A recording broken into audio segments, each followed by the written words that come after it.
Good evening. Name's Kurtz. Katie Kurtz. Troop 46, Girl Scouts of America. Retired. The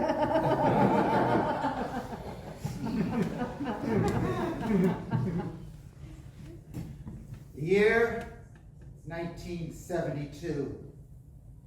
The year I turned 10. A big 1-0. Already I've seen enough of my first decade to last me a lifetime. So I thought. As I was blowing out the candles on my cake, a voice at my party piped up and said, "Happy birthday, Katie. I hear 10 is the new 7. This was my old scout leader, Miss Kent, asking me if I want to come back for one last campaign. One final cookie drive. I downed the last of my strawberry and Nestle's Quick in my Brady Bunch collector's mug. Stared deeply into Greg's dreamy eyes. Started hearing the drums again.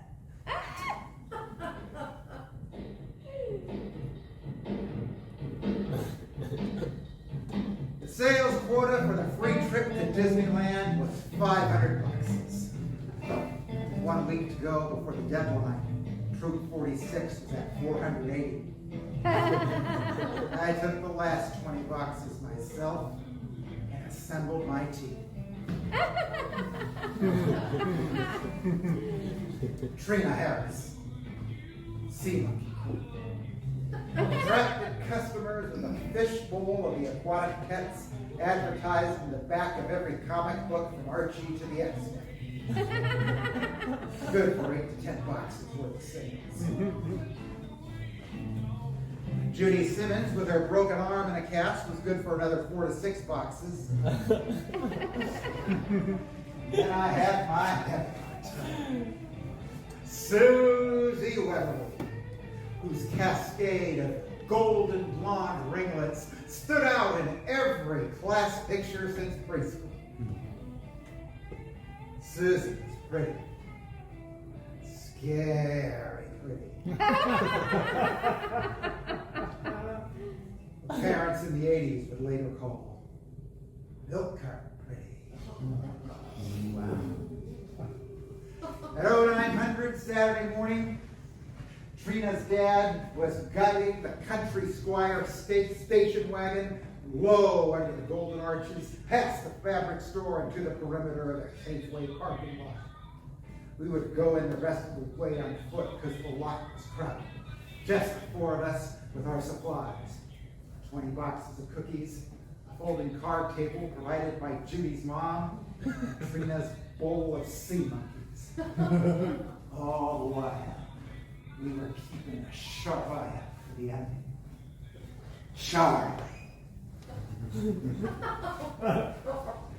Charlie Dalrymple, nobody dared call her Charlotte except her parents, was the biggest girl in the 6th grade. And the meanest, too, after being held back 2 years. Banned from dodgeball after she broke Mike Perry's ribs. Charlie vented her aggressions by playing the bass drum in the school band.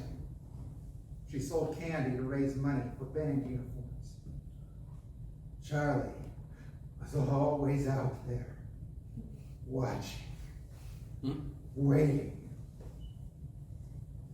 Now the morning had gone very smooth. 16 boxes sold by 11:30. I was already dreaming about what I was going to say to Mickey and Minnie and which of the 7 dwarves I was going to be posing for pictures with. When the sound of a box of jumbo Snickers bars slamming down on the card table jolted me out of my dream. You and your cookies gotta move. Sure enough, it was Charlie. Trina and Susie just froze in terror, and Judy, poor Judy just simply went AWOL. We never saw her again. I knew that I had to act fast or the day was lost. And I said, listen, Charlie, these cookies stay right where they are, or the entire membership of Troop 46 is going to be all over you in a swarm of green jumpers and knee socks. The air is deadly still. Charlie just stared at me, glared, and slowly walked away. 5 minutes later, that silence was shattered by the sound of a red playground ball shredding the air. Incoming!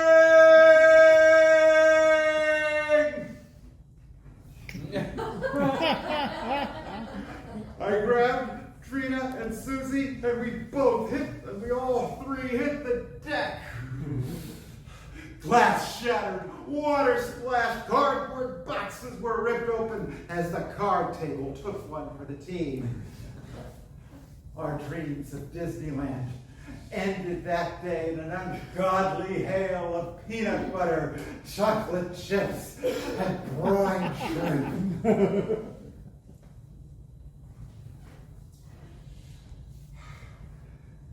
After the crumbs settled, I found Susie crying with coconut shrapnel in her ringlets.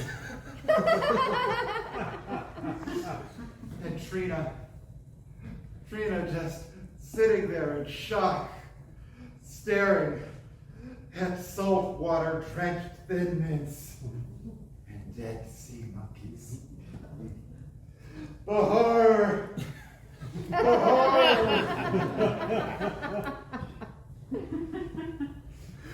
I gathered my wounded sisters and pushed them 5 blocks to the ER in a Safeway shopping cart with a locked wheel.